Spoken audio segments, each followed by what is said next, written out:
2017 के चुनाव के पहले तक वो नरेंद्र मोदी मुर्दाबाद के नारे लगा रहे थे, बता रहे थे कि साहब नोटबंदी बहुत बुरी चीज है, और फिर अपने रिश्तेदारों से मिलके रातों रात भाजपा में आ गए, टिकट पा लिया। क्या है सत्य? देखने वाले ये कह रहे हैं कि अभिजीत सांगा चाहते हैं कि जैसे एक लंबे अरसे तक कानपुर की राजनीति में सतीश महाना का सिक्का चला, वैसे ही अभिजीत का सिक्का चले। एक आपका ऑडियो वायरल हुआ विधायक जी, लोगों ने कहा विधायक जी भौंक रहे थे वन दरोगा को।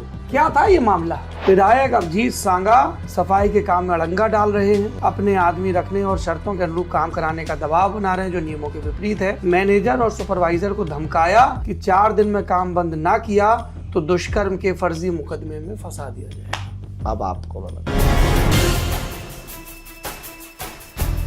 नमस्कार, मेरा नाम सौरभ द्विवेदी है। ये लल्लन टॉप की चुनावी यात्रा है जो इस वक्त कानपुर में है। कानपुर ब्रह्मांड का केंद्र विद्वानों की दृष्टि से।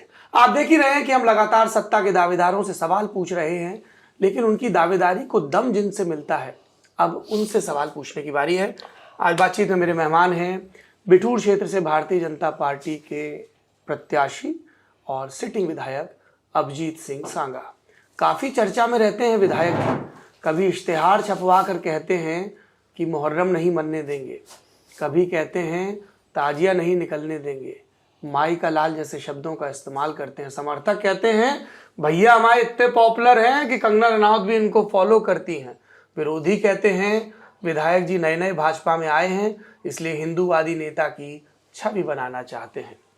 विधायक जी के हिस्से के जब आप सुन लेते हैं सारे विवादों पर, सबसे पहले तो आप ये बताइए, आपका नाम लिखा जाता है अभिजीत सांगा, पर कई लोगों ने कहा कि सांगा ये बाद में जुड़ा है, ये सांगा का क्या किस्सा है? मेरी दादी जी ने प्रेम से प्यार से, जैसे बच्चों को लाड प्यार में बड़े भाई को राणा बोलती थी, मुझको सांगा बोलती थी। अच्छा, तो वो जो सांगा शब्द है, नाम है, वो बचपन से खेलते कूदते जिन बच्चों के साथ बड़े हुए, वही सांगा नाम मेरा कहीं ना कहीं वो बढ़ते बढ़ते वो नाम से मेरी पहचान बनी। अच्छा, ये बताइए, मुझे लोगों ने बताया कि आप इत्तेफाकन राजनीति में आ गए, आपका परिवार एक विवाद में घिरा। क्या हुआ था? आप कॉलेज में थे तब? हाँ, कॉलेज में थे। एक घटना हुई और उसमें मुझको नामजद किया गया। मर्डर केस था? हाँ, मर्डर केस था। मैं उस समय कॉलेज जाता था जी। मैं BCA कर रहा था और उस समय जब मेरा नाम आया जी, उसके बाद में न्यायालय के समक्ष मुझे जाना पड़ा और ये मेरा सौभाग्य है कि न्यायालय ने मेरे साथ न्याय किया, मुझे दोष मुक्त किया। दोष मुक्त किया गया। तो क्या वजह थी ये मर्डर के केस में? तो बड़ा केस होता है 300 देखिए, मेरी माताजी सन 2005 में जी, सन 2000 में नगर पंचायत की अध्यक्षा हुई, बिठूर की। क्या नाम है आपकी माताजी का? श्रीमती निर्मला सिंह। अभी भी है मेरे हाँ, ख्याल अभी से? भी है, लगातार तब से है। आप जानते हैं राजनीति में उत्तर प्रदेश में एक दौर रहा जब लोगों को कहीं ना कहीं उनको परेशान करने के लिए, प्रताड़ित करने के लिए पुलिस का उपयोग किया गया, षड्यंत्र किए गए। उसी का शिकार मैं भी हुआ। उस समय जब मुझको परेशान किया गया, निश्चित रूप से प्रताड़ित हुआ, लेकिन जैसा कहा जाता है कि न्यायालय पर हम लोग सबको भरोसा है। न्यायालय ने मेरी कहीं ना कहीं जो मैंने अपना पक्ष रखा और मुझको दोष मुक्त करने का काम किया। फिर लोगों ने कहा कि इसने एक अभिजीत सांगा के लिए एक प्लेटफॉर्म का काम किया, परिवार न्यूज़ में आ गया, माताजी थी और उन्होंने नेतागिरी शुरू कर दी। और फिर दूसरी बात आती है कि झंडा कांग्रेस का ढो रहे थे 2017 के चुनाव के पहले तक। वो नरेंद्र मोदी मुर्दाबाद के नारे लगा रहे थे, बता रहे थे कि साहब नोटबंदी बहुत बुरी चीज़ है, और फिर अपने रिश्तेदारों से मिलके रातों रात भाजपा में आ गए, टिकट पा लिया। क्या है सत्य? देखिए, मुझे ऐसा लगता है कुछ तो आपको जो न्यूज़ या जो मेरे बारे में जो जानकारी मिली है, कुछ तो गूगल के माध्यम से मिली है और कुछ क्षेत्र के लोगों ने बताई। हाँ। मैं 2017 तक कांग्रेस पार्टी में 2012 का मैं चुनाव लड़ा, विधानसभा का चुनाव लड़ा। मुझे 52,000 लोगों ने मेरे ऊपर विश्वास जताने का काम किया। ठीक। जिस क्षेत्र में कांग्रेस पार्टी की जमानत नहीं बचती थी, जिस क्षेत्र में कांग्रेस पार्टी को प्रत्याशी नहीं मिलते थे, उस क्षेत्र में कांग्रेस पार्टी मुख्य लड़ाई में आई। मुझे लगभग 27% मत मिले और विजेता को 28 पॉइंट कुछ प्रतिशत वोट पा करके वो जीते समाजवादी पार्टी। उसके बाद में 5 साल मैंने लगातार समाजवादी पार्टी के सरकार के खिलाफ संघर्ष किया, सड़कों पर संघर्ष किया। कांग्रेस पार्टी के नेतृत्व ने मुझको जिलाध्यक्ष बनाने का काम किया। एक समझ सकते हैं कि बिलो 30 28 साल की उम्र में मुझको जिले का अध्यक्ष बनाया गया। जिस जिले में पूर्व केंद्रीय मंत्री श्री प्रकाश जायसवाल हो, जिस जिले में अजय कपूर हो, जिस जिले में राजाराम पाल हो, और वहाँ एक नौजवान को जिलाध्यक्ष बनाया जा रहा तमाम कद्दावर नेताओं के बीच होते हुए, क्योंकि मैं संघर्ष करता था जमीन पर और मैंने किया। लगातार समाजवादी पार्टी को बेनकाब करने का काम प्रयास मैंने अपने विधानसभा क्षेत्र में किया, अपने जिले में किया। उसके अलावा मैंने पंचायत चुनाव में कांग्रेस पार्टी जैसी पार्टी को 4 जिला पंचायत सदस्य जिताने के काम कराया। 4 जिला पंचायत सदस्य कांग्रेस के बैनर से लड़े बहुत सारे, लेकिन जीते उनमें से 4, और कई जगह हम लोग दूसरे नंबर पे आए। मैंने पूरे जिले में कांग्रेस पार्टी को खड़ा कर दिया। उसी समय आपको याद होगा, स्मरण होगा, पीके जी, प्रशांत किशोर जी ने कांग्रेस की कमान संभाली। एक नारा आया 27 साल यूपी बिहार। बहुत संघर्ष हुआ। 27 साल यूपी बिहार, बिजली का बिल माफ, हाफ, अनेकों नारे कांग्रेस पार्टी ने दिए। खाट सभाएं शुरू हो गई। हम लोगों ने तो दिल्ली जो होनी थी खाट सभाएं की। मैं जिलाध्यक्ष था, मैं कराता था खाट सभा कानपुर जिले में। घाटमपुर में मैंने खाट सभा कराई, कानपुर में मैंने खाट सभा कराई, अपनी विधानसभा मैंने खाट सभा कराई। खाट सभा मैंने कराई। और जो लोग बोलते हैं कि नरेंद्र मोदी का मैंने पुतला फूका, ये भी केवल क्योंकि गूगल में एक जगह लिखा हुआ है, फीड है, तो बार बार रिपीट होता है। इसका कोई प्रमाण किसी के पास नहीं है। अच्छा, वो क्योंकि गूगल में फीड है तो उसका मैं बार बार स्पष्टीकरण या बार बार अपनी सफाई, क्योंकि आपके माध्यम से मैं तो चाहता हूँ आज मैं ये सफाई भी चली For once and all settle हो जाए। हाँ। तो वो एक ऐसा समय था जब मैंने उस समाजवादी पार्टी से हम लोगों ने लड़ने का काम किया। उस दौर में रातों रात कब यूपी को वो 7 पसंद वाला नारा आ गया कि अखिलेश और राहुल गांधी एक हो गए। हम जिस मुद्दे पे क्षेत्र में जनता की लड़ाई लड़ रहे थे, थाने घिरते थे, मैंने कानपुर कमिश्नरी समझिए 20-20 हजार लोगों के साथ में घेरी है। मुझे गर्व है कि मैंने उन किसानों के आवाज़ को उठाने का काम किया, नौजवानों की आवाज़ को उठाने का काम किया। और मैंने जब देखा कि एक गठबंधन होने जा रहा है, और जब मुझे ये जानकारी मिल गई कि गठबंधन हो गया, घोषित हो गया, और मेरी सीट समाजवादी पार्टी को उन्हीं मुनीम शुक्ला को दे दी गई जिनके खिलाफ मैंने 5 साल संघर्ष किया। उन्हीं समाजवादी पार्टी से आपने गठबंधन कर लिया जिनके खिलाफ हम नारे लगाते थे, जिनके खिलाफ हम अपने कार्यकर्ताओं की प्रताड़ना के खिलाफ हम संघर्ष करते थे। और जब मैंने ये स्थिति देखी, मैं तो आपके माध्यम से, आपके प्लेटफॉर्म से कहना चाहता हूँ, धन्य है भारतीय जनता पार्टी का नेतृत्व जो इतनी बारीक नज़र जमीन तक रखता है। मेरे जैसे एक अदने से नौजवान को, जिसकी पहचान केवल एक जिले में थी, एक बिठूर विधानसभा में थी, मुझको रातों रात बुलाया गया। बिल्कुल सही बात है। कैसे बुलाया जाता है? ये क्या अमित शाह की तरफ से फोन आता है, प्रदेश से आता है, क्या होता है? मेरे पास मुझसे उस समय क्षेत्रीय संगठन मंत्री ओम प्रकाश जी थे। उन्होंने मुझसे संपर्क किया, फोन में बात हुई। उन्होंने परिस्थितियों से उन्होंने मुझे बताई, सांगा आपकी सीट का गठबंधन हो रहा है, जिसके खिलाफ आप लड़ रहे थे वही समाजवादी पार्टी और वही कांग्रेस एक हो चुके हैं।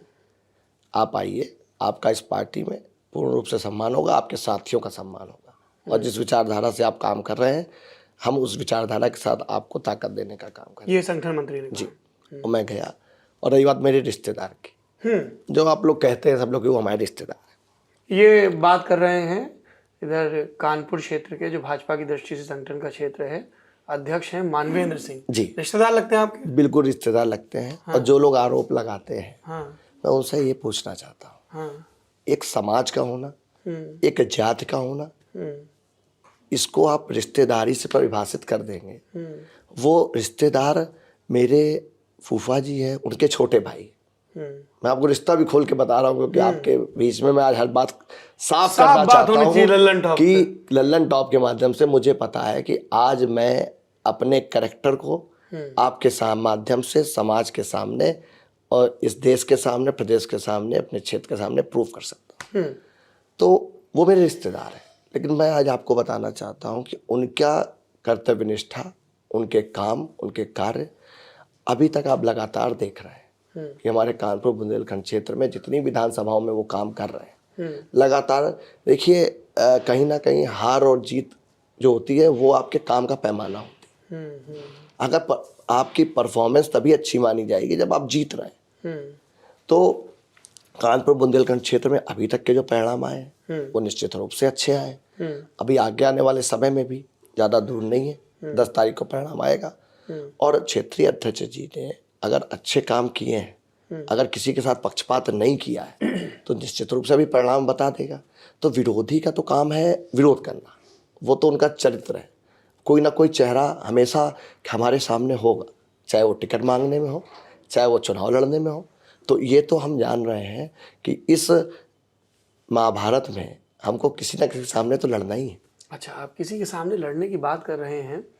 आप ही की पार्टी के एक नेता हैं, चौराहों के चाणक्य कहते हैं कि सांगा की वर्चस्व की लड़ाई उन्हीं से है। नेताजी का नाम देवेंद्र सिंह भोले है, कानपुर देहात से सांसद हैं, राजनाथ सिंह के बड़े करीबी बताए जाते हैं। ये भी बताया जाता है कि कल्याण सिंह के मुख्यमंत्री रहते हुए 96 के दौर में जब राजनाथ खेमे के विधायकों ने बाबूजी के खिलाफ बयान देने शुरू किए थे, तो ये स्वास्थ्य राज्य मंत्री होते थे देवेंद्र सिंह भोले, इन्होंने अगुवाई की थी। राजनाथ का दौर लौटा, भोले का दौर लौटा। लोगों ने कहा लोकसभा चुनाव हुए तो सांगा ने दावेदारी ठोक दी कि हमको 2 लोकसभा का टिकट और विधानसभा का टिकट आया तो भोले ने दावेदारी ठोक दी कि हमारे लड़के को टिकट दो। अगर इतनी जगह ये चर्चा हो रही है सांगा वर्सेस भोले, तो ये तो गूगल की देन नहीं हो सकती है, क्या कहेंगे? देखिए, भारतीय जनता पार्टी एक लोकतांत्रिक पार्टी है जी। टिकट मांगना सबका अधिकार है, हमारा भी अधिकार है, उनका भी अधिकार है, उनके बेटे का भी अधिकार है, और उसके अलावा जो हमारे लाखों लाख कार्यकर्ता है सबका अधिकार है। निर्णय पार्टी को करना होता है, और जो पार्टी निर्णय करती है उसको हम लोग मानने का काम करते हैं। सीधी सी बात है। विधायक जी ने पूरे जवाब में कहीं नहीं कहा कि वर्चस्व की लड़ाई नहीं है। कोई वर्चस्व की लड़ाई नहीं है। अच्छा जी। कोई वर्चस्व की लड़ाई नहीं है जी। उनका कद बहुत बड़ा है। वर्चस्व बराबर वाले से लड़ाई होती है। वो हमसे बहुत बड़े हैं, उम्र में भी बड़े हैं, कद में भी बड़े हैं, राजनीतिक तपस्या भी उनकी बहुत बड़ी है। अभी मेरा तो शुरुआत। ये उम्र में बड़ी कहने से आपका ये तात्पर्य तो नहीं कि अब उनकी मार्गदर्शक मंडल की उम्र होने को है? ऐसा नहीं है। भारतीय जनता पार्टी में सबके कार्य निश्चित है। जो लोग बुजुर्ग हैं, बड़े हैं, उनसे क्या काम भारतीय जनता पार्टी को लेना है, नेतृत्व को लेना है, वो उनका काम है। हम लोगों का काम है जो निर्णय, जो नेतृत्व का आदेश निर्देश होता है उसका पालन करना। विधायक जी, आप कह रहे हैं कि वर्चस्व की लड़ाई नहीं है, आपके समर्थक कह रहे हैं कि देखो जलवा तो हमारे सांगा भैया का है, मोदी जी आए तो एक तरफ से योगी जी का हाथ पकड़ा, एक तरफ से अभिजीत का पकड़ा। ऑप्टिक्स बड़ी महत्वपूर्ण चीज़ है पॉलिटिक्स में। आप भले ये ना कहें, लेकिन देखने वाले ये कह रहे हैं कि अभिजीत सांगा चाहते हैं कि जैसे एक लंबे अरसे तक कानपुर की राजनीति में सतीश महाना का सिक्का चला, वैसे ही अभिजीत का सिक्का चले। और उसमें फिर एक छेपक भी जोड़ देते हैं कि दिक्कत यह है कि सतीश महाना बाल स्वयंसेवक रहे हैं और अभिजीत सांगा को अपनी लॉयल्टी अतिरिक्त प्रूव करनी पड़ती है, क्योंकि ये कांग्रेस के इकोसिस्टम से आए हैं, नए रंगरूट हैं। देखिए, कहीं ना कहीं जो ये बातें करते हैं कि नए रंगरूट है, निश्चित रूप से बहुत सी चीज़ें उनको पता भी नहीं है जी। और आने वाले समय में चीज़ें ख़त्म भी हो जाएंगी, क्योंकि हम लोग अभी नए नए आए हैं। क्योंकि कहीं ना कहीं दल बदलने के पीछे बहुत से लोगों का लॉजिक विधायक बनना या सांसद बनना होता है। मैंने दल बदला, लेकिन मैंने आपको परिस्थितियाँ बताई। मैंने दल बदला, मैंने कभी आज तक मैं सत्ता में नहीं रहा, मैं पहली बार सत्ता में रहा। लोग सत्ता में आने के लिए दल बदलते हैं। जिस समय में भारतीय जनता पार्टी का टिकट पाया, भारतीय जनता पार्टी सत्ता में नहीं थी। ये मेरा सौभाग्य है। कि मैं भारतीय जनता पार्टी में आया हूँ, भारतीय जनता पार्टी साथ सत्ता में है। जो लोग विरोधी हैं वो बोले क्या, वो कहें क्या, क्योंकि वो जान रहे हैं कि अभी अगर सांगा 10 साल 15 साल जब बीत जाएंगे तो ये आरोप भी सांगा पर हम लगाना बंद कर देंगे, बंद हो जाएगा। तो वो अभी ये भी नहीं जान रहे हैं कि मैं जुगल देवी सरस्वती विद्या मंदिर का छात्र हूँ। मैंने जरूर, मैं कांग्रेस पार्टी में रहा, मैंने कांग्रेस पार्टी में काम किया, लेकिन संस्कार मैंने जुगल देवी सरस्वती विद्या मंदिर से पाए हैं। और आने वाले समय में ऐसे जो लोग हैं, जो ऐसा समूह होता है जो इस तरह की चर्चाएं करता है, ये परिणाम के बाद ये चर्चाएं धीमे धीमे समाप्त हो जाती हैं। अच्छा, एक चर्चा है बड़ा चल रही है, एक आपका, मैं ये फोन इसलिए खोल रहा हूं ताकि वर्बेटम अक्षरशः बात हो सके। एक आपका ऑडियो वायरल हुआ विधायक जी, लोगों ने कहा विधायक जी हौंक रहे थे वन दरोगा को, क्या था ये मामला? देखिए, हमारे यहाँ कटरी क्षेत्र में जी अमरूद की खेती होती है। जी अमरूद की खेती, जो अमरूद के पौधे हैं वो गंगा जी की कटरी में लोग लगाते हैं। कटरी वो कछार का किनारे का इलाका। कटरी में लगाते हैं। उसमें से सीमा का कहीं विवाद होगा वन विभाग की जमीन में और ग्राम समाज, गांव के किसानों की जमीन में। गांव की गरीब महिलाएं अमरूद तोड़ती हैं, कैरेटों में भरती हैं। वहां पे और कोई साधन नहीं होता, लोग पैदल जाती हैं बड़ी दूर दूर तक। उसके बाद में वो कैरेटों को अपने सर पे लाद करके फिर वो अपना मंडी तक या जो प्रमुख चौराहा जहाँ तक गाड़ी पहुँचती है वहाँ तक लाने का काम करती है। ये जो दरोगा जी थे, इनका इन्होंने पुराना समाजवादी पार्टी के दौर से एक सिस्टम व्यवस्था बना रखी थी कि प्रति कैरेट इनको कुछ इनका रेट तय था। अच्छा, प्रति कैरेट जो रेट तय था वो, क्योंकि किसान बिठूर के नजदीक के थे, उनको ये महसूस हुआ कि आज भारतीय जनता पार्टी की सरकार बन गई, सांगा जी विधायक बन गए, अब हम ये सब चीजें गुंडा टैक्स नहीं देंगे। वहां पे वे वसूली करने गए। जब लोगों ने मना किया तो उनकी कैरेटों पे लात मारी, उन महिलाओं के साथ अभद्रता की। और उसके बाद में मैं जब दूसरे दिन जनता दरबार में बैठा था तब पूरे उस गांव की महिलाएं मेरे पास आई और बुजुर्ग लोग आए, अपनी पीड़ा मुझको बताई। तो मैंने तुरंत फोन, मेरी एक आदत है, मेरे पास कोई काम लेकर के आता है, मैं प्रयास करता हूं कि उसके सामने ही मैं बात करूं। तो जब मैंने बात की तो कहीं ना कहीं मुझे लगा कि दरोगा जी गलत हैं। तो दरोगा जी गलत हैं तो थोड़ा सा जिस भाषा को वो सुनना चाहते थे उस भाषा को मुझे बोलना पड़ा। मेरे इंटेंशन केवल इतना था कि ये घटना, ये जो कृत्य वो कर रहे हैं वहां पर ना हो।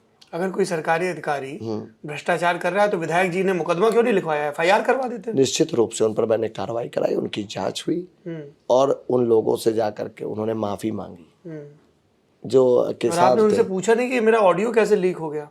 निश्चित, देखिए एक बात जान लीजिए आप, उनके अंदर भी भय व्याप्त हुआ होगा कि अब मैं ये सब काम नहीं कर पाऊंगा, कहीं विधायक जी मेरे ऊपर कोई कार्रवाई ना करा दे, तो उन्होंने पहले अपना ऑडियो लीक कर दिया।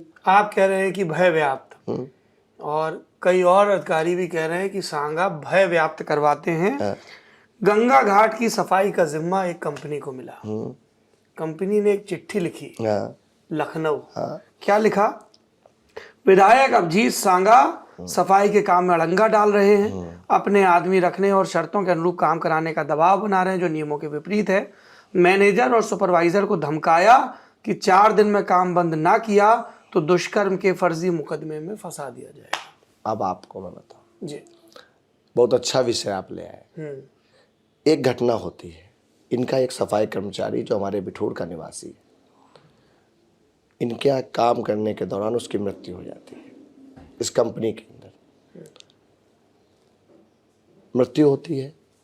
मेरी तरफ से उस परिवार को सांत्वना दी जाती है और परिवार मुझसे जब मैं पूछता हूँ कि क्या हुआ, वो कंपनी के लोग या विभाग के लोग कोई आपके पास आए, इतने संवेदनहीन जो कॉन्ट्रैक्टर थे वो वहाँ पर कोई भी उसका हाल चाल लेने तक उस परिवार का नहीं गया। उन लोगों ने लापरवाही का भी आरोप लगाया। मैंने उस कंपनी के ऊपर मुकदमा लिखवाया कि इसकी जो जान गई है उसमें इन लोगों का दोष है, इसकी कार्रवाई जांच हो, इस पर कार्रवाई हो, ये तो मेरा फर्ज है।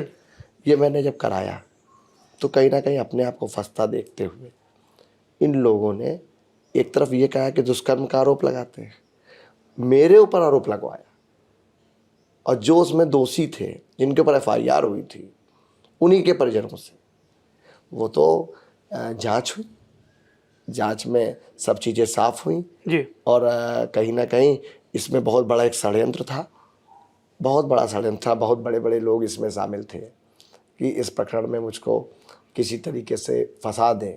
सत्ताधारी दल के लोग भी शामिल थे, ये भी कहा हाँ गया है। थे बिल्कुल थे, मैं तो कहता हूँ, हर जगह कहता हूँ। लेकिन मैंने मुख्यमंत्री जी से मिलकर पूरी बात बताई, मुख्यमंत्री जी ने घटना का संज्ञान लिया। मतलब अखबार में कुछ छपता है तो मुख्यमंत्री के यहाँ से तलब किया जाता है कि विधायक जी ये सब क्या है, सफाई दीजिए, ऐसा रहता है सिस्टम? नहीं, ऐसा कहीं कि मैं खुद जाके मैंने अपनी बात बताई। अच्छा। और जब मैंने उनको बताई, उन्होंने जांच करवाई, जांच में जब पूरे प्रकरण को उन्होंने जाना तो निश्चित रूप से आपके सामने है, और वो जो चीज़ें हैं सब सामने जनता, क्योंकि देखिए इस पूरे प्रकरण में बिठूर नमामि गंगे परियोजना ये पूरे गंगा जी के किनारे किनारे पूरे देश में चल रही है। सफाई के नाम पर जहाँ जहाँ गड़बड़ी होगी, भ्रष्टाचार होगा, मैं विधायक हूँ, मैं जनप्रतिनिधि हूँ, मैं चौकीदार हूँ, मेरी जिम्मेदारी है, उठाता था, उठाता हूँ, उठाता रहूँगा। अच्छा, ये कौन सी जिम्मेदारी है जिसमें विधायक एक पोस्टर जारी करते हैं? बिठूर नहीं, पूरे कानपुर में लोगों को खुली चुनौती है, दम हो सामने आए, सोशल मीडिया पर गीदड़ धमकियां देने से कुछ नहीं होगा, मोहम्मद वासिफ बेग बरकाती आओ नमाज पढ़ने, मुझे और पूरे बिठूर वासियों को तुम्हारा इंतजार है। पूरे कानपुर में कहीं भी किसी हिंदू धार्मिक स्थल के साथ अगर ऐसा कृत्य होता है तो जवाब भी ऐसा होगा।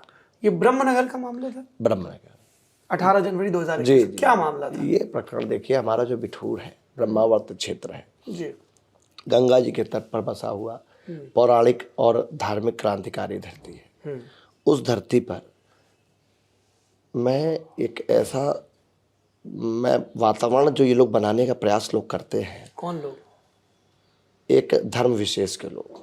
मुसलमानों की बात कर रहे हैं? बिल्कुल कर रहा हूँ। अच्छा, ये भाजपा के नेता मुसलमान की जगह धर्म विशेष शब्द इस्तेमाल करते हैं। नहीं, देखिए ऐसा है, मुसलमानों में भी मैं कह सकता हूँ, मुझे कहने में कोई बुराई नहीं है। हमें उन्हीं से दिक्कत है जो हिंदुस्तान में रह करके हिंदुस्तान के खिलाफ काम करने का प्रयास करते हैं। अच्छा, आप कह रहे हैं सबसे दिक्कत नहीं है? सबसे दिक्कत नहीं है। कैसे आइडेंटिफाई करते हैं? करता हूँ। हाँ। जो कहीं पर वो एक बिठूर का जो आप विवाद आप बता रहे हैं, इसी को आप समझ लीजिए। हाँ। कि आज तक कभी वहां पर विवाद नहीं हुआ। वो एक ऐसा स्थान है जिसमें दो पक्षों का दावा है। ये हमारे हिंदू पक्ष का दावा है कि वो हमारे हिंदू देवी देवताओं का, गुरु जी का एक स्थान है, उनका समाधि स्थल है। मुस्लिमों का कहना है कि वो मकबरा है। मेरा कहना था कि इसको आपस में बैठ करके या मजिस्ट्रेट के माध्यम से इसको हम तय कराएंगे, क्योंकि कहीं ना कहीं हिंदू समाधि स्थल होने का प्रमाण इसलिए मिलता है क्योंकि वो गंगा जी के तट पर है। गंगा जी ब्रह्मावर्त खूंटी के नज़दीक है। वहाँ पर कोई मुस्लिम बस्ती नहीं है, वहाँ पर कोई ऐसा कोई पुराना एक कह सकते हैं अवशेष या कुछ इस तरह के स्थान नहीं है जहाँ पर यह हम लोग कह सकें कि कोई ये इस्लामिक जगह या कोई मुस्लिमों का कोई धार्मिक स्थान है। अगल बगल वहाँ पे सब धार्मिक स्थान है, और वहाँ की जनता, वहाँ का समाज, बिठूर का एक भी मुस्लिम उस स्थान पर दावा नहीं करता है।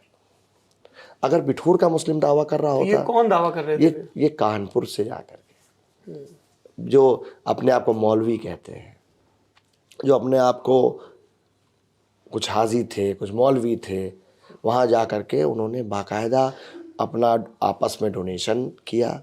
वहाँ पर जा कर के उसका सुंदरीकरण करने की आपस में चर्चा की, बात की।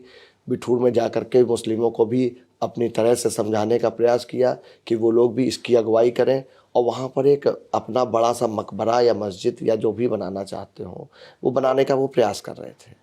जब वहाँ पर विवाद हुआ, तो वहाँ पर ये तय हुआ कि जब इसकी जांच हो जाएगी, जब प्रशासन जो आखिरी में निर्देश देगा वो काम यहाँ पर होगा। शांति हो गई। उस समय प्रशासन, कानपुर के हमारे इमाम, काजी, हाजी जो भी थे, शहर काजी, सब ने जाकर के दबाव बनाया। प्रशासन पता नहीं किस दबाव में आया कि मुझे जानकारी मिली कि बिठूर SHO खुद जाकर के वहाँ पर जी मस्जिद में जो मकबरा, जिसको विवादित स्थान जो भी स्थान है, उसमें जाकर के ये कुछ काम करवा रहे हैं। कौशलेंद्र प्रताप। जब मुझे जानकारी मिली तो मैं मौके पर, मुझे जब जनता ने बताया तो मैं गया, क्योंकि वहाँ ये पूरी फोर्स के साथ गए हुए थे। मैंने जाकर के उस काम को बंद कराया। सत्तारूढ़ पार्टी का विधायक सत्ता के निर्देशों और कानूनों द्वारा संचालित प्रशासन के फैसले के खिलाफ खड़ा, तो ये तो विधायक और सरकार आमने सामने हो गए। नहीं है, सरकार के खिलाफ नहीं हूँ जी, ना सरकार के सामने हो। प्रशासन में जो हमारी कार्यपालिका है, इसके माध्यम से भी कभी कभी गलतियां होती हैं। ऐसा तो नहीं है, कोई ISI की मुहर तो नहीं लगी है कि हर पुलिस अफसर सही करेगा, हर लेखपाल सही करेगा, हर IAS अफसर सही करेगा। हम लोग भी वॉचमैन हैं। अगर हम लोग गलती कर सकते हैं तो ये लोग भी गलती कर सकते हैं, और जहाँ ये गलती करेंगे तो हम अपनी जिम्मेदारी को निभाएंगे। उसके लिए फिर मैंने जाकर के महाराज जी को, योगी जी को पूरी अवगत कराने का काम किया पूरे प्रकरण से, और कहीं ना कहीं आज भी वहाँ पर जो यथास्थिति बनी हुई है। एक और प्रकरण है, और इन्हीं सब प्रकरणों को जोड़ के कहा जा रहा है कि ये एक नया हिंदूवादी नेता उभर रहा है। बिधनू के रमईपुर का मामला है, ताजिए को लेकर विवाद था। लोगों ने कहा कि दशकों से ताजिया उठ रहा है और आ रहा है। जैसे आपने परंपराओं का हवाला दिया ना पिछले प्रकरण में, तो उन्होंने कहा साहब दशकों से पुरखे ला रहे हैं, अमुक जगह पे करबला बनाते हैं, ताजिया स्वाहा करते हैं, सुपुर्द करते हैं। विधायक जी नए नए आए, विधायक जी जोश में हैं, विधायक जी को योगी जी के सामने नंबर बढ़ाने थे तो जाके वहां भी खुड़पेच कर दी। क्या है मामला? देखिए, निश्चित रूप से मुख्यमंत्री जी के सामने तो नंबर जो बढ़ेंगे वो बढ़ेंगे, जनता के सामने नंबर बहुत बढ़ रहे हैं। अच्छा, देखिए मैं आपको बताऊं, बताइए। ये जो आप बता रहे हैं ताजिया दफनाने वाली बात, ये दशकों से नहीं, ये जब पहली बार मुलायम सिंह जी की सरकार बनी तभी से ये हौसले बढ़े कि अपनी ग्राम पंचायत की, जिस ग्राम पंचायत के माँ भगवती के मंदिर में के प्रांगण में, उनके मंदिर के सम्मुख, उनके चबूतरे में, जहाँ पर लोग ताजिया दफनाने की, मुझे ताजिया दफनाने से कोई गुरेज नहीं है। अच्छा। उत्तर प्रदेश देश में भारतीय जनता पार्टी की सरकार में हर मुस्लिम अपने तीज त्यौहार मनाने का काम कर रहा है, उसको पूरा अधिकार है। ये संविधान हमारा अधिकार देता है, हमारी सरकार इनको अधिकार देती है। लेकिन ये कौन सा संविधान और सरकार अधिकार देगी कि आप हिंदुओं के देवी देवताओं के उसमें 20 गांव के हिंदू वहाँ जाते हैं, माँ भगवती के वहाँ कार्यक्रम होते हैं, जागरण होते हैं, भंडारे होते हैं, और उसी प्रांगण में ये ताजिया दफनाने का काम करते हैं। 30 साल से कर रहे हैं, 32 साल से। और बताना चाहता हूँ कि जब से इस तरह के जो प्रकरण हैं, अगर आज हम नहीं रोकेंगे तो एक कुछ दिनों बाद आप कहेंगे कि ये 52 साल से हो रहा है, 50 साल बाद लोग कहेंगे 82 साल से हो रहा है, फिर कह देंगे धीमे से कि ये मंदिर गलत है, मंदिर बाद में बना है। ये अयोध्या वाली जो घटना है, जो मथुरा वाला जो विवाद है, जो काशी वाला विवाद है, ऐसे विवाद अब हम लोग के होते हुए नए नहीं पनप पाएंगे। और ख़ासतौर पे जो मेरी जिम्मेदारी है कानपुर जिले में और बिठूर विधानसभा में, ऐसे विवादों को मैं जन्म नहीं लेने दूंगा। अच्छा, एक बात बताइए, सरकार आपकी है, फिर आप तो जिला प्रशासन भी आपकी सुनती ही होगा। हाँ। सत्तारूढ़ विधायक, फिर इस तरह के वीडियो ऑडियो क्यों लाने पड़ते हैं कि कोई माई का लाल ऐसा नहीं कर पाएगा, ताजिया उठेगा तो मैं विधानसभा छोड़कर यहाँ आ जाऊंगा? देखिए, ये एक चौपाल का जी वीडियो है जी। मुझे वहाँ के सभी हिंदू भाइयों ने, जो मैं एक जन चौपाल लगाता हूँ, मैं उसमें गया हुआ था। वहीं जनता के लोगों ने मुझे ये बात बताया। मैंने पूरा मामला संज्ञान में, पहले मैंने उसकी जांच की, लोगों से बात की, वहीं लोगों से पूछा कि आप लोग क्या चाहते हो, क्या सच्चाई है। जब मुझे प्रथम दृष्टया दिखा कि नहीं, ये सरासर गलत हो रहा तो मैं बोला, किसी सज्जन ने हमारा वीडियो भी बनाया, वीडियो वो फिर वायरल भी हुआ। तो वो तो आज भी मैं कह रहा हूँ जी कि कोई माइक लाल वहां पे नहीं रख पाएगा ताजिया। मुझे ताजिया से दिक्कत नहीं है, मुझे मुस्लिम समाज के किसी धार्मिक कृत्य से, कार्यक्रम से कोई दिक्कत नहीं है। खूब करो आप लोग, लेकिन विधायक जी जो जाते हैं ऐसे संवैधानिक, कार्यक्रमों में? ईद मिलन वगैरह के लिए जाते हैं? मुझे जहाँ बुलाया जाता है मैं जाता हूँ। मेरे बहुत से मुस्लिम मित्र हैं, हाँ बहुत से मुस्लिम मित्र हैं, लेकिन वो मित्र हैं जो पाकिस्तान के जीतने पर पटाखे नहीं फोड़ते हैं। अच्छा, वो मित्र हैं जो राम राम भी करते हैं।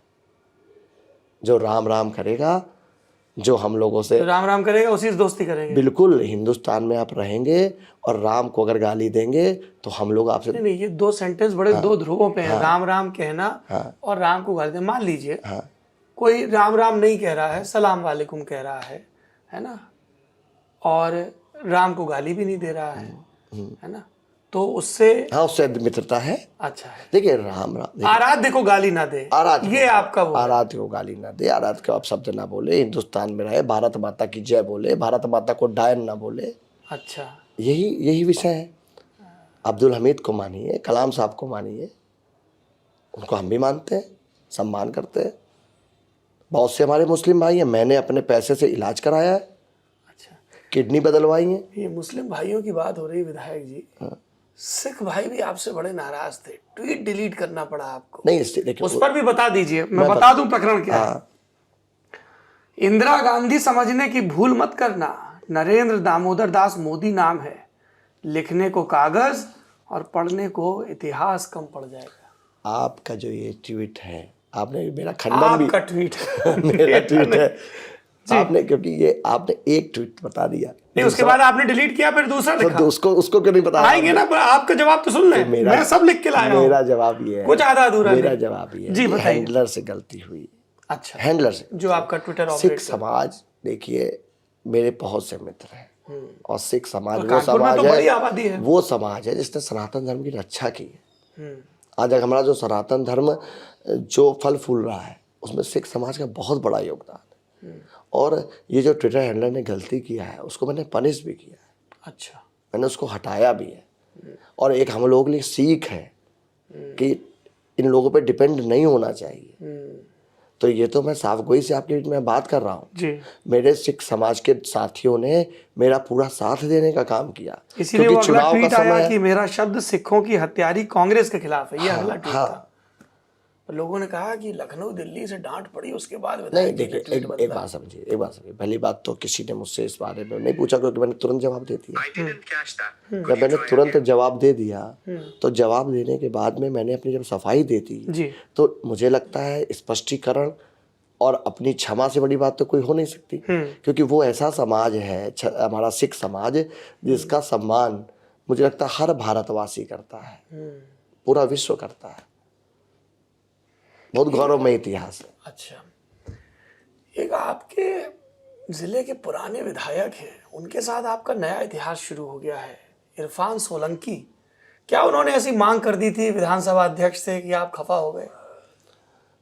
उन्होंने शायद मांग की थी कि प्रेयर रूम की मांग, विधानसभा में प्रेयर रूम में। तो बताइए, वहाँ जा रहे हैं विधानसभा में, अपने विधानसभा के हम लोगों को प्रश्न उत्तर करने, अपनी बात उठाने, विधानसभा की समस्याओं को उठाने।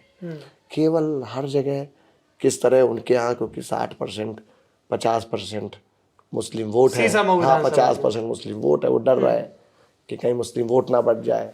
अच्छा, पहले से वो डर सता रहा है, तो अभी से वो प्रेयर रूम बनवा दे रहे। प्रेयर रूम घर में बनाइए, मस्जिद में जाइए, रोड पे किनारे किनारे बहुत से मस्जिद मकबरे होते हैं, वहाँ चले जाइए। अब विधानसभा में भी आप यही सब करने लगेंगे, तो ये कहीं ना कहीं एक चीपनेस है मेरे हिसाब से। आपने कहा कि डर है वोट बंटने का, ये मेरा आखिरी सवाल है।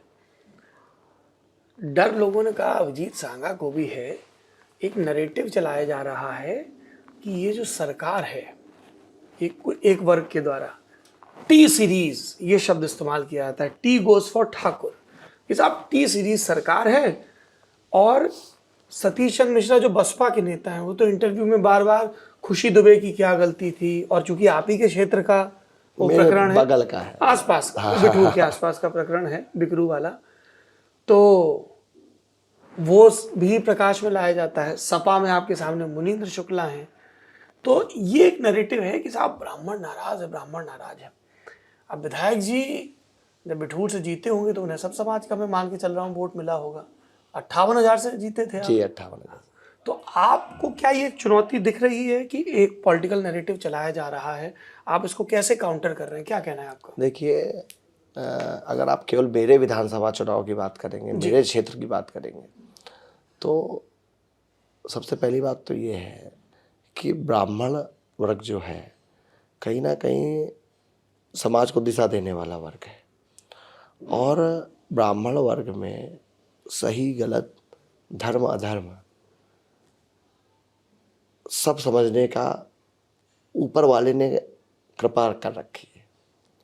मैं कांग्रेस से चुनाव लड़ा, मैं दावे के साथ कहता हूँ, आप निकाल लीजिए पुराना वोटर जो आया था हम लोगों का रिजल्ट कार्ड, बूथवार वोटिंग का आप निकाल लीजिए। मैं ब्राह्मणों के मैक्सिमम गाँव टिकरा तक जीता। 12 में कांग्रेस कैंडिडेट के तौर कांग्रेस में था, वो अपनत्व है मेरा। बिठूर नगर पंचायत में मात्र 70 वोट है क्षत्रिय समाज का। माता जी मेरी सन 2000 से आज 2022 आ चुका है जी, लगातार अध्यक्षा है। आप परसेंटेज निकालिए, 75% मत मुझको हमको प्राप्त हुए हैं, माता जी को प्राप्त हुए हैं। इसके अतिरिक्त जिला पंचायत में अपने बाद जिस दिन जिला पंचायत सदस्य बना, पहले घोषणा की कि मेरे बाद सचिन तिवारी जिला पंचायत का चुनाव लड़ेंगे, और उनको लड़ा के जिताया। जब 13 ब्राह्मण सामने लड़े और सामने केवल एक यादव समाज से, समाजवादी पार्टी से लड़ा। उसके अतिरिक्त आज पूरी विधानसभा में हमारे पास अनेकों ऐसे नाम नौजवान हैं जिनको मैंने अपने साथ जोड़ करके राजनीति की मुख्य धारा में लाने का काम किया है। भारतीय जनता पार्टी को लाने का काम, भारतीय जनता पार्टी को की सरकार प्रदेश में देश में बनाने का काम ब्राह्मण समाज ने बाखूबी से करने का काम किया है। मोदी जी को प्रधानमंत्री बनाने में ब्राह्मण समाज का बहुत बड़ा योगदान है। योगी जी संत है। योगी जी के लिए मैं केवल इतना कहूँगा कि जैसा बोला जाता है, आप लोग भी सुनते हैं, संत की कोई जात नहीं होती, लेकिन उन्होंने एक सबसे बड़ा प्रमाण दिया। पिता की मृत्यु हुई, पिता की मृत्यु हुई। व्यक्ति का जो जाति है, जात से भी खास उसका परिवार होता है, भाई बहन माँ पुत्र। जिस व्यक्ति ने अपने पिता से मतलब नहीं रखा, पिता की अंत्येष्टि में नहीं गया, अपने भाई के लिए कोई रोजगार का साधन नहीं बनाया, अपनी बहन के लिए मकान दुकान नहीं बनाई, वो व्यक्ति जातिवादी हो गया। आज उसकी वजह से पूरे उत्तर प्रदेश की सरकार को कोई क्षत्रियों की सरकार बता देगा। कितने क्षत्रिय जिनका इनकाउंटर हुआ, मुन्ना बजरंगी जैसा अपराधी, माफिया। क्या उसको योगी सरकार ने मरवाया जेल में? ना, आप बताइए। नहीं, नहीं मरवाया, लेकिन आज वो व्यक्ति जेल के भीतर मारा गया, जेल के भीतर मारा गया। और अनेकों ऐसे अपराधी हैं उत्तर प्रदेश में, क्षत्रिय समाज के हों या किसी भी समाज के हों, वो आज थर थर काँप रहे हैं, थर थर काँप रहे हैं। विषय नहीं है किसने मरवाया किसने नहीं मरवाया। आप ये देखिए कि उत्तर प्रदेश का वातावरण कितना सुखमय हो गया है। थर थर काँप रहे हैं। हाँ। आपने अभी जिला पंचायत चुनाव का जिक्र किया, लोग बोले कि सांगा ने अपनी गाड़ी में तमाम विरोधियों को बिठाया और गोल गोल घुमाते रहे सड़कों पे जब तक नामांकन और वोटिंग का दौर बीत गया। इसमें कितनी ब्लॉक प्रमुख के चुनाव में। अच्छा, आप ही बता दीजिए, लीजिए करेक्ट करें। जिला पंचायत नहीं, ब्लॉक प्रमुख में घुमाया। ब्लॉक नहीं, वो बेचारे आए, कहते हम चुनाव नहीं लड़ना चाहते हैं, हमको जबरदस्ती लड़वा रहे हैं, भारतीय जनता पार्टी के साथ समाजवादी पार्टी को कैंडिडेट नहीं मिल रहा है। हाँ। तो उन्होंने कहा विधायक जी हम आपके साथ रहेंगे, नहीं तो ये हमको उठा ले जाएंगे। अच्छा, तो आप उनको, तो हम उनको संरक्षण दे रहे थे। पर आपकी सरकार में तो कानून का राज है, कोई कैसे उठा ले जाएगा? उनको संरक्षण यही दिया। आज कानून का राज है, तभी तो वो लोग उठा नहीं पाए। अच्छा, कानून का राज ना होता तो विधायक जी उठा के अपनी गाड़ी में लेके। नहीं, ऐसा नहीं है। समाजवादी पार्टी के दौर में ये दौर काम होता था। आज भी वो लोग हमारे साथ हैं, भारतीय जनता पार्टी के साथ है। आज मैं आपको बताना चाहता हूँ, सफाया हो चुका जिला पंचायत क्षेत्र पंचायत में समाजवादी पार्टी का। और इसका एक मूल कारण यही है कि देखिए, कुछ विषय तो हैं जिन पर समाजवादी पार्टी को उन्हीं की भाषा में जवाब देना पड़ता है, और वो मैं देता हूँ, आपके बीच में बता रहा हूँ और देता रहूँगा। ये उत्तर प्रदेश है, ये सियासत की नई भाषा है, और इन भाषाओं और परिभाषाओं में आप अपने लिए क्या मायने निकालते हैं, कमेंट बॉक्स में बताइए। अभिजीत जी, आपने इतना समय दिया, बहुत बहुत शुक्रिया और धन्यवाद। चुनाव के लिए शुभकामनाएं। देखते रहिए लल्लन टॉप।